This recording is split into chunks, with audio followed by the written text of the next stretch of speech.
नमस्कार. सरकारला कळून चुकलेलं असतं. या घरामध्ये आपल्याला सर्वात जास्त घाबरणारे लोक आहेतच. पण एकमेव असा आहे जो कान्हा, जो मला कधीच घाबरत नाही, सतत मला भिडतच असतो. या कान्हापासून मला सावध राहायला पाहिजे, नाहीतर हा कान्हा माझा पर्दाफाश केल्याशिवाय शांत बसणार नाही. अशातच आपण पाहतोय, आता कान्हा कोणाशी तरी फोनवर बोलत असतो. त्याच वेळेला सरकार मागे लपून सगळं काही ऐकण्याचा प्रयत्न करत असते.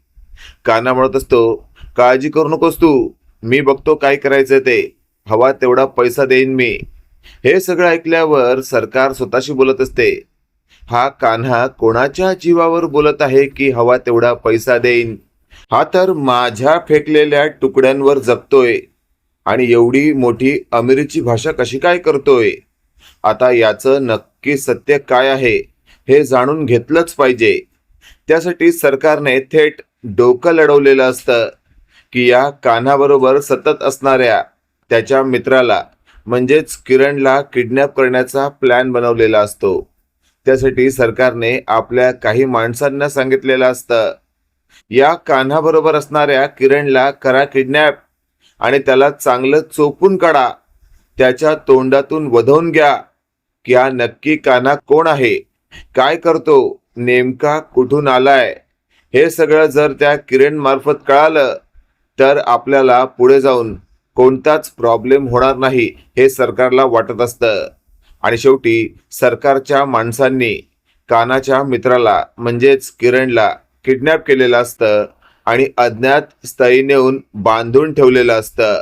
इकडे आपण पाहतोय, आता बराच वेळ झालेला असतो. कान्हाचा किरणशी काही कॉन्टॅक्ट होऊ शकत नसतो. त्यामुळे कान्हा थोडा अस्वस्थ होतो. कान्हा सतत म्हणत असतो, हा किरण पण ना ऐन कामाच्या वेळेला कसा काय गायब होतो काय माहिती. नक्कीच हा त्या जानू बरोबर कुठे ना कुठे फिरायला गेला असेल. येऊ दे त्याला, मग बघतो मी, असं कान्हा बोलत असतो. इकडे आपण पाहतोय, आता बराच वेळ झालेला असतो पण अजूनही किरणचा कान्हाशी काही कॉन्टॅक्ट नसतो. मग कान्हा शेवटी त्याच्या आजीला फोन करतो आणि म्हणत असतो, मा मा किरण तुमच्या जवळ आहे का? त्यावर कान्हाची आजी म्हणत असते, नाही. त्यावर कान्हा म्हणत असतो, सकाळपासून मला किरण भेटलाच नाहीये किंवा कॉल सुद्धा नाही. त्यावर कान्हाची आजी म्हणत असते, हे बघ कबीर, एक गोष्ट लक्षात ठेव, तू त्या ठिकाणी कान्हा बनून राहतोयस, त्यामुळे त्या किरणला काही प्रॉब्लेम झाला ना तर लक्षात ठेव, त्यावर किरणच्या बाबतीत काहीही अघटित घडणार नाही. मा तू काळजी करू नको, असं कान्हाने आपल्या आजीला म्हटलेलं असतं. आणि मग कान्हाने फोन ठेवलेला असतो. आता कान्हा स्वतःशी बोलत असतो, किरण कोणत्या तरी प्रॉब्लेम मध्ये अडकलाय असं काहीतरी चित्र दिसतंय. मला लवकरात लवकर सूत्र हलवावी लागणार. आणि लगेचच आपण पाहतोय, थेट कान्हाने आपल्या काही माणसांना किरणला शोधण्यासाठी कामाला लावलेलं असतं. इकडे किरणला सरकारच्या माणसांनी किडनॅप करून अज्ञात स्थळी बांधून ठेवलेलं असतं आणि स्पक्सेल त्याला धमकी दिलेली असते, बोल रे बोल, कोण आहात तुम्ही लोक, तू आणि तो कान्हा नक्की आहात कोण, बोल रे बोल. पण किरण काही केल्या काहीच बोलायला तयार नसतो. तो म्हणत असतो, तुमची एवढी हिंमत झालीत कशी मला इथपर्यंत आणायची, कोण आहात तुम्ही आणि कोणी सांगितलंय तुम्हाला हे करायला? त्यावेळेला सरकारची माणसं म्हणत असतात, कोण लागून गेलास रे एवढा तू, तुला आम्ही सांगायचं? हा चल लवकरात लवकर सांग, तुझा आणि त्या कानाचा काय संबंध आहे, तुम्ही नक्की कुठून आलात? त्यावेळेला फायनली किरण त्या तिथे असलेल्या दोघा तिघांना भिडत असतो. पण शेवटी सरकारच्या माणसांनी किरणला बांधून ठेवल्यामुळे किरणला जास्त काही करता येत नसतं. आता शेवटी दुपारची वेळ झालेली असते. सरकार स्वतः थोडाशा डोक्यावर पदर घेऊन किरण समोर आलेली असते आणि किरणला म्हणत असते, काय रे, जास्त माज आलाय का तुला? तुला तुझा जीव प्यारा नाहीये का? बोल लवकर, कोण आहात कोण तुम्ही लोक, तू आणि तो कान्हा नक्की कुठून आला आहात? त्यावेळेला किरण म्हणत असतो, तू कोण आहेस आधी सांग, असा चेहरा का लपवलायस तू, म्हणजे तुझा चेहरा दाखवण्याच्या पण लायकीचा नाहीये का? असं जेव्हा किरण म्हणतो त्यावेळेला त्या पदराआड लपलेल्या सरकारला चीड येते आणि ती लगेचच बोलू लागते, जास्त शहाणपणा करायचा नाही हा. माझं डोकं फिरलं ना तर चांगलं फटकावून काढीन. त्यावेळेला किरण म्हणत असतो, आधी तू तुझं थोबाड दाखव. आणि मग शेवटी चिडलेल्या सरकारने तुरंत आपलं पदर साईडला करत या किरणला थोबाड दाखवलेलं असतं आणि असं म्हटलेलं असतं, घे दाखवलं तुला थोबाड, बोल काय करणार आहेस तू. आता तर तुझं काही खरं नाही. बोल, तू आणि तो कान्हा नक्की कुठून आला आहात, काय संबंध काय तुमचा. त्यावेळेला किरण म्हणत असतो, अच्छा म्हणजे सरकार, तुम्ही जिवंत आहात तर, म्हणजे अजूनही तुम्ही तुमचं कारस्थान सुरूच ठेवलंय तर. म्हणजे त्या दिवशी दरीत पडून ज्या व्यक्ती गेल्या त्या आमच्या तेजस्विनी मॅडम होत्या. त्यावेळेला सरकार म्हणत असते, हो मी त्यावेळेला माझ्या बहिणीला लकटलं वरून खाली, पण मी जिवंत आहे कारण मला मरायचं नाहीये, मला राज्य करायचं आहे. त्यावर किरण म्हणत असतो, दुसऱ्याच्या प्रॉपर्टीवर राज्य करणं सोपं आहे, पण स्वतःच्या प्रॉपर्टीवर राज्य करणं महाकठीण, आणि महाकठीण काम तुला नाही जमणार सरकार. असं जेव्हा किरणने दटावून म्हटलेलं असतं त्यावेळेला मात्र सरकारचा राग अनावर झालेला असतो आणि सरकारने आपल्या माणसांना आदेश दिलेला असतो, काढा काढा ह्याला बदलून काढा, असं बदलून काढा की उभ्या आयुष्यात याने परत कधी शहाणपणा केला नाही पाहिजे. इकडे आपण पाहतोय दुसऱ्या दिवशी आता सरकारने थेट असा प्लॅन तयार केलेला असतो, सखीला इमोशनल करून सगळी प्रॉपर्टी स्वतःच्या नावावर करण्याचा सरकारचा डाव असतो. त्यामुळे सखीनेही आता एक पाऊल पुढे टाकत थेट वकिलांना बोलवलेलं असतं. वकील आल्यावर सखीला मुद्दामून तेजस्विनी बनण्याचं नाटक करणाऱ्या सरकारने असं म्हटलेलं असतं, सखी काय चाललंय तुझं, तू वकिलांना का बोलवलंस. त्यावेळेला सखी सरकारला म्हणत असते, आई असं काय करतेस तू, तू असताना एवढ्या सगळ्या प्रॉपर्टीचा डोलारा मी माझ्या डोक्यावर कशाला घेऊ, तुझ्याच नावावर असू दे सगळी प्रॉपर्टी. हे वाक्य ऐकल्यावर आता सरकारला मनातून खूपच आनंद झालेला असतो आणि अशातच आपण पाहतोय सरकार मनोमनी म्हणत असते, अरे वा, ही तर आयती प्रॉपर्टी माझ्या नावावर होणार आहे. तेवढ्यात आपण पाहतोय सरकार वकिलांसमोर बसलेली असते आणि वकील मात्र मनातल्या मनात बोलत असतो, या सरकारला तर आयती प्रॉपर्टी मिळणार आहे, आता तर मला सखी मॅडमना सावध करायला हवं. तेवढ्यात आपण पाहतोय आता वकील थेट सखीला बाजूला घेऊन समजवण्याचा प्रयत्न करत असतो की सखी मॅडम चुकताय तुम्ही, ही प्रॉपर्टी तुम्ही तुमच्या नावावरच राहू दे, नका करू या सरकारच्या नावावर. त्यावेळेला आपण पाहतोय सखी म्हणत असते, वकील काका चुकताय तुम्ही, या सरकार नाही आहेत, या आहेत माझ्या आई तेजस्विनी.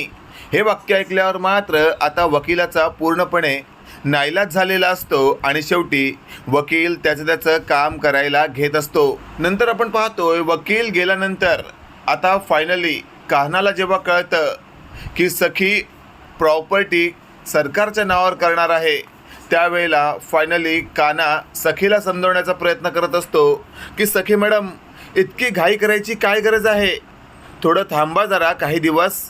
पण काही केल्या सखी कान्हाचंही ऐकत नसते आणि शेवटी आपण पाहतोय तो दिवस उजाडलेला असतो ज्या दिवशी फायनली वकील साहेबांनी सगळे पेपर्स तयार केलेले असतात आणि त्या पेपर्सवर फायनली सखीच्या सही झाल्या की त्यानंतर सगळी प्रॉपर्टी या सरकारच्या नावावर होणार असते. त्या दिवशी आता सरकारही अगदी मनापासून सगळी तयारी करून बसलेली असते. तेवढ्यात आपण पाहतोय फायनली कान्हा सखीला समजवण्याचा प्रयत्न करतो, पण त्याचे प्रयत्न निष्फळ ठरतात. इकडे आपण पाहतोय आता हा जो कान्हाचा मित्र किरण असतो त्याने शेवटी तिथे असलेल्या सरकारच्या माणसांची फायटिंग करून तिथून आपला बचाव करत तो रक्तबंबाळ होऊन पळत सुटलेला असतो आणि शेवटी तो कामतांच्या घरी पोचलेला असतो. रक्तबंबाळ समोर आलेल्या आपल्या मित्राला पाहून कान्हा म्हणत असतो, किरण किरण काय झालं हे सगळं, आणि होतास कुठे तू 2 दिवस? त्यावेळेला किरण म्हणत असतो, कान्हा कान्हा हे सगळं महत्त्वाचं नाही आहे. महत्त्वाचं काय आहे तर ही समोर जी बाई बसली आहे ना, ती तुम्हाला तेजस्विनी मॅडम वाटत असेल, पण ती तेजस्विनी मॅडम नाही आहे, तर ती सरकार आहे. हे वाक्य ऐकल्यावर लगेचच सखी, कान्हा आणि समोर असलेले वकील अवाक झालेले असतात. लगेचच आता सखी म्हणत असते, किरण किरण काय बोलतोयस तू? हे ते सगळं सोड, पण तुझी ही अवस्था कशी झाली? त्यावेळेला किरण म्हणत असतो, माझी ही अवस्था करणाऱ्या बाईला तुम्ही आता समोर बसलेलं पाहू शकत असाल. हीच आहे ती बाई जिने मला किडनॅप केलं होतं आणि मला समोरून मारण्याची धमकीसुद्धा दिली होती. आता तिच्याच तावडीतनं सुटून पळून आलो आहे मी. हे सगळं ऐकल्यावर कान्हा म्हणत असतो, सरकार म्हणजे तुम्ही सरकार आहात तर? त्यावेळेला तेजस्विनी मॅडम बनण्याचं नाटक करणारी ही बाई सरकारच आहे हे आता कान्हाच्या लक्षात आलेलं असतं. आणि लगेचच कान्हा म्हणत असतो, अरे वा, म्हणजे इतकं सोपं वाटलं का तुम्हाला प्रॉपर्टी स्वतःच्या नावावर करून घेणं? सखी मॅडम, आठवतंय का काल काय म्हणालो होतो मी तुम्हाला? नका घाई करू, काही दिवस जाऊ दे पुढे. पण तुम्ही माझं ऐकत नव्हतात. बघा, ही तुमची आई तेजस्विनी मॅडम नाही आहे, ही तर सरकारच आहे. त्यावेळेला सखी म्हणत असते, कान्हा म्हणजे तुला काय म्हणायचं आहे? त्या दिवशी दरीत पडली ती माझी आई होती. त्यावेळेला कान्हा म्हणत असतो, हो, दुर्दैवाने त्या तुमच्या आई होत्या. हे वाक्य ऐकल्यावर मात्र आता सरकार लगेचच नाटक करू लागते. कान्हा कान्हा काय बोलतोयस तू? मी तेजस्विनीच आहे. तेवढ्यात आपण पाहतोय किरण म्हणत असतो, गप्प बस ग खोटारडे, आत्ताच्या आत्ता दूध का दूध आणि पाणी का पाणी करतो. लगेचच आपण पाहतोय आता कबीरने शेवटी या तेजस्विनी बनणाऱ्या बाईला समोरून पाणी फेकून मारलेलं असतं आणि ते पाणी बरोबर या तेजस्विनीच्या बनणाऱ्या सरकारच्या डोळ्यात गेलेलं असतं आणि तिच्या डोळ्यातून ते लेन्स खाली पडतात. त्याच वेळेला सखी म्हणत असते, मनस्विनी मावशी, म्हणजे तू अजूनही आम्हा सगळ्यांना पिडण्यासाठी पिच्छा सोडत नाही आहेस तर? त्याच वेळेला कान्हा म्हणत असतो, अहो सखी मॅडम, थोडं तरी समजून घ्या. ही प्रॉपर्टीसाठी हौशी बाई आहे, ही स्वतःचा विचार करणारी बाई आहे, दुसऱ्यांना त्रास देणारी बाई आहे. हिच्यावर तुम्ही कदापि विश्वास ठेवू नका.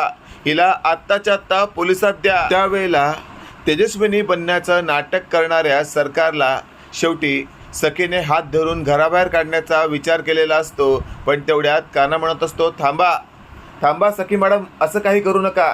या बाईला घराबाहेर टाकणं म्हणजेच स्वतःचा बचाव करणं असं नाही आहे, तर हिला ताबडतोब आत्ताच्या आत्ता फ्रॉड केल्याप्रकरणी पोलिसात द्या. हे सगळं ऐकल्यावर आता सरकार म्हणजेच ती जी बोलत असते मनस्विनी, ए कान्हा, असं काही करू नको, मी माझी माझी जाते. त्यावेळेला किरण म्हणत असतो, माझी माझी जाते काय? माझी माझी जाते? मला किडनॅप करून माझ्यावर अशा प्रकारचा हल्ला करणाऱ्या बाईला माझा मित्र कान्हा कधीच सोडू शकत नाही. कान्हा, आत्ताच्या आत्ता हिच्या विरोधात कडक ॲक्शन घे. लगेचच कान्हाने आपल्या सोर्सने पोलिसांना बोलवलेलं असतं आणि शेवटी सरकारला पोलिसांच्या तावडीत दिलेलं असतं. सरकारला पोलिसांनी पकडली आहे ही न्यूज व्हायरल झालेली असते आणि त्यानंतर सरकार पोलिसांच्या गाडीत बसून कान्हाला धमकी देत असते, ए कान्हा, तू फक्त बघ काय अवस्था करते मी तुझी. तुला काय वाटलं सरकारला पोलिसांच्या ताब्यात देऊन तुम्ही लोक काय निश्चिंत राहाल का? अजिबात नाही. तुमच्यासारख्या लोकांना तोडून काढण्यासाठी मी कटिबद्ध आहे. असं तसं आता सरकार फायनली बोलत असते. इकडे आपण पाहतोय आता किरणही कान्हाला म्हणत असतो, कान्हा, काही काळजी करू नकोस, तू या नालायक बाईला सुटू द्यायचं नाही, एवढंच फक्त मनात ठेव. आणि शेवटी सखी म्हणत असते, कान्हा कान्हा, किती मला समजवण्याचा करत होतास तू प्रयत्न, पण मी तुझ्या बोलण्याकडे दिलंच नाही लक्ष. मला करशील का रे तू माफ कान्हा? त्यावेळेला कान्हा म्हणत असतो, अहो सखी मॅडम, काय एवढा मोठा केलाय तुम्ही गुन्हा की करू तुम्हाला मी माफ? असं का करता तुम्ही विचार?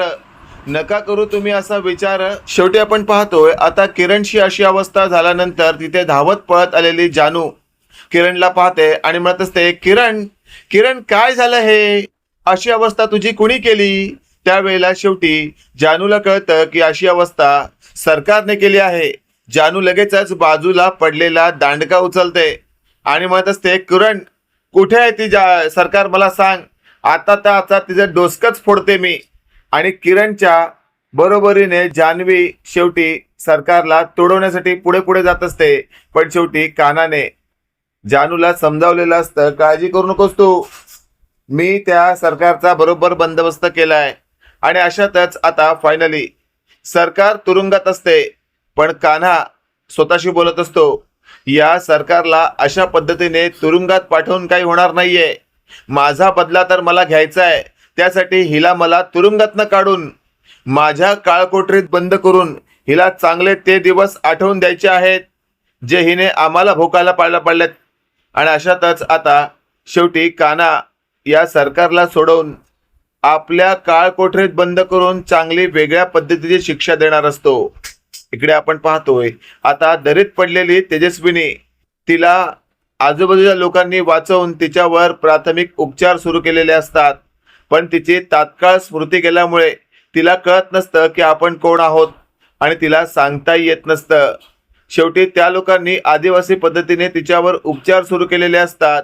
पण काही दिवसांनी मात्र नक्कीच या सरकारचा पर्दाफाश करण्यासाठी तिची स्वतःची बहीण बाहेर येणार आणि सगळ्यांना धडाडून सोडणार. बाकी मित्रांनो, आजचा भाग तुम्हाला कसा वाटला कमेंट करून नक्की कळवा. आणि असेच नवनवीन अपडेट पाहण्यासाठी व्हिडिओला लाईक आणि चॅनलला नक्की सबस्क्राईब करा. धन्यवाद.